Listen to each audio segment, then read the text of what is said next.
Good morning, students. In this revision class, we are going to do our sixth chapter, that is triangle and its properties. See, triangle is a closed figure with three line segments. Triangle is a closed figure with three line segments. Next, types of triangles. Types of triangles according to the sides. First one is a scalene triangle. Second one is isosceles triangle. And third one is equilateral triangle. Scalene triangle where all the three sides are of different sides, means different lengths. Scalene triangle, all the three sides are of different lengths. Isosceles triangle, two sides will be equal. Any two sides will be equal. Equilateral triangle, all the three sides will be equal. The length of all the three sides will be equal. These are the types of triangles according to the sides. Next, types of triangles according to angles. According to angles, it is first one acute angled, second one obtuse angled, third one is right angle. Acute angle means the angles on all the three sides of the triangle will be less than 90 degrees. Angles will be less than 90 degrees. Obtuse angle triangle, the angles will be greater than 90 degrees. The means the measurement of the angle will be more than 90 degrees. Right angle triangle, one angle will be exactly 90 degrees.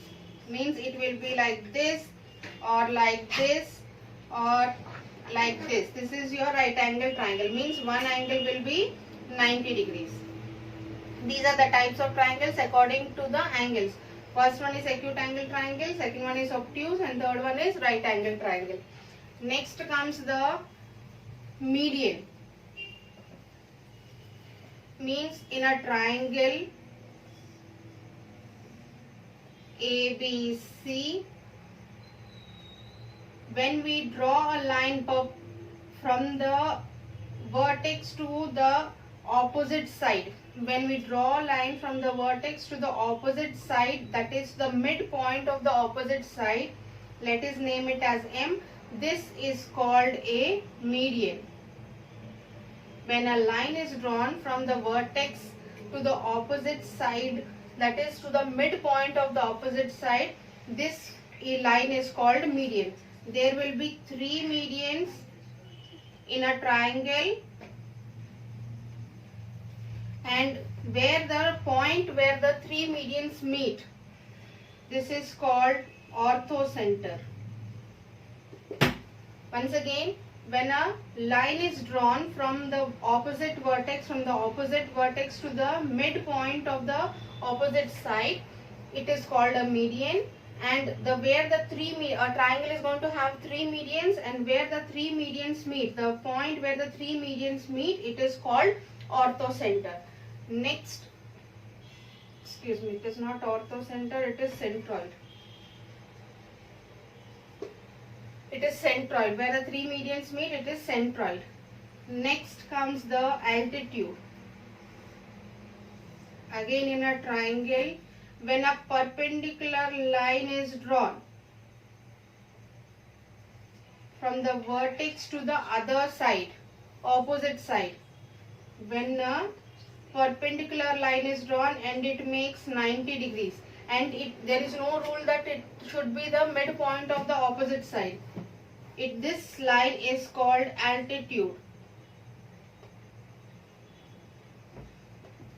From the vertex to the opposite side, perpendicular line drawn from the vertex to the opposite side of the triangle, that line is called altitude, and there is no rule that it should be the midpoint of that line and it makes 90 degrees on that opposite line. So there will be three altitudes on a triangle, and this midpoint is called orthocenter. The median one is called centroid and the altitude's meeting point is called orthocenter. Again, the altitude, the line drawn from the vertex to the opposite side, perpendicular line drawn from the vertex to the opposite side, it makes a 90 degrees, it makes a 90 degrees. So these lines are called altitudes and the meeting point of the three altitudes of the triangle is called orthocenter. Next comes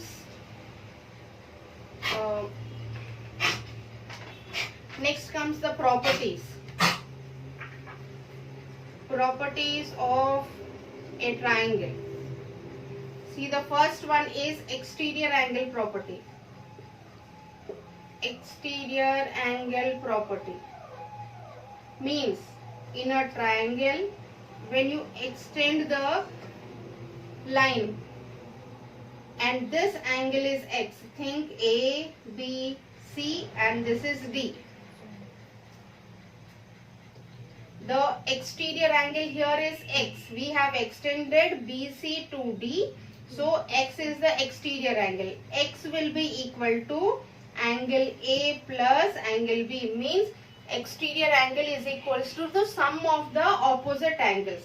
X is here, so opposite of x is A and B.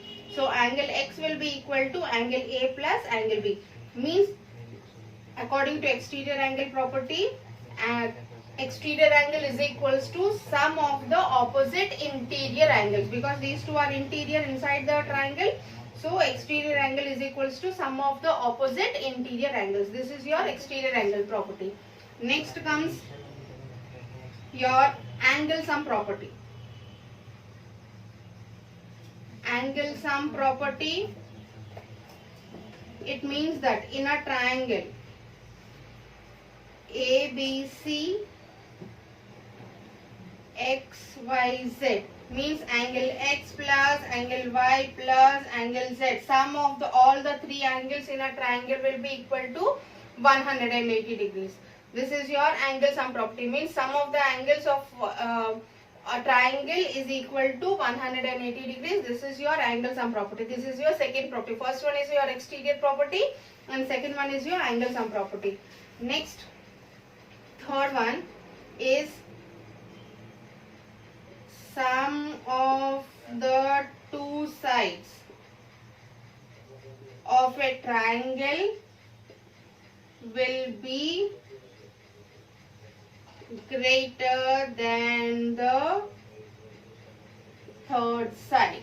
The meaning of this is, when you take a triangle ABC, sum of any two sides of a triangle, I am taking AB plus BC, I am taking this side and this side, sum of any two sides of the triangle should be, it will be greater than the third side. That is, I am taking these two sides, so this side it will be greater. If I am going to take AB plus AC, it should be greater than BC. If I am going to take BC plus AB plus BC is greater than AC.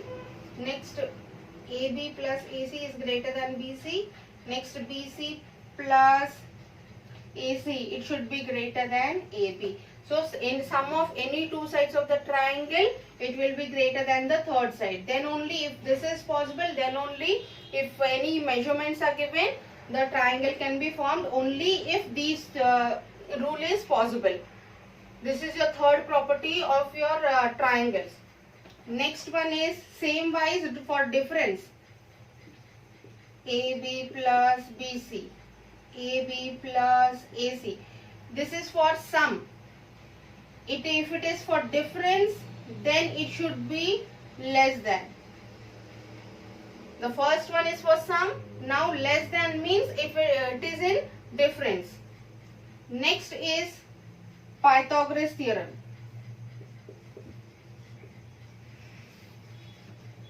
Pythagoras theorem. This Pythagoras theorem is based on, it is only eligible for a right angle triangle. it is Pythagoras theorem is only for a right angle triangle ABC. Here BC is called the base of the triangle, AB is called the perpendicular, and AC is called the hypotenuse. And this is only applicable for a right angle triangle. So this is your Pythagoras theorem. The formula for your Pythagoras theorem, if I am going to write it as H, B as B and perpendicular as P. So H square, hypotenuse square is equals to perpendicular square plus base square.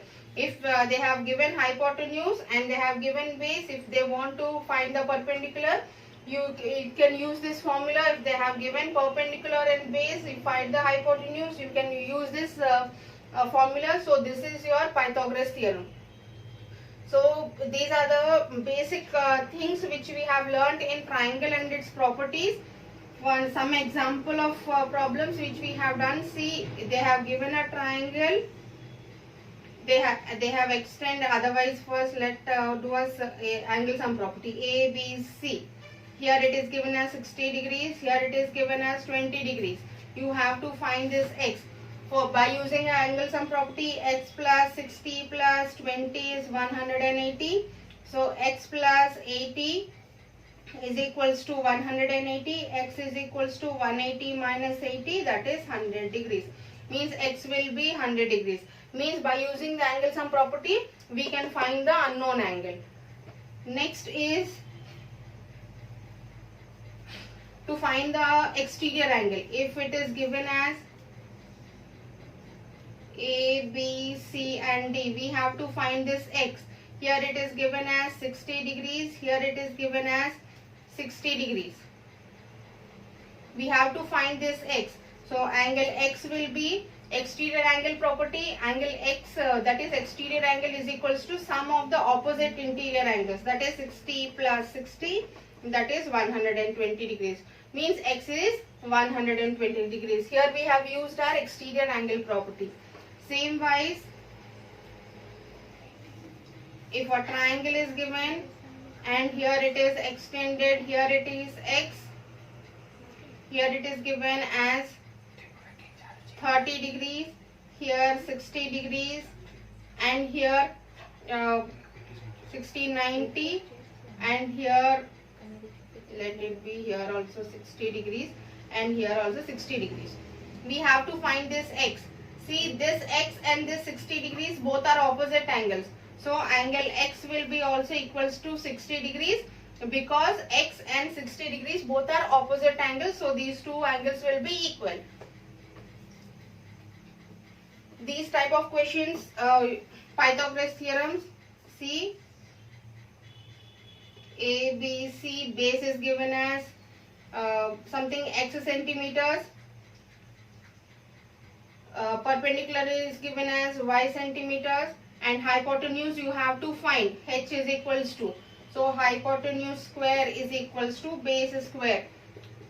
Perpendicular square plus base square, perpendicular is given as y, so it is y square plus x square. When you solve it, whether x and y will be any number, you can solve it. So we are going to get a hypotenuse. So these are the things we have learnt in triangle and properties.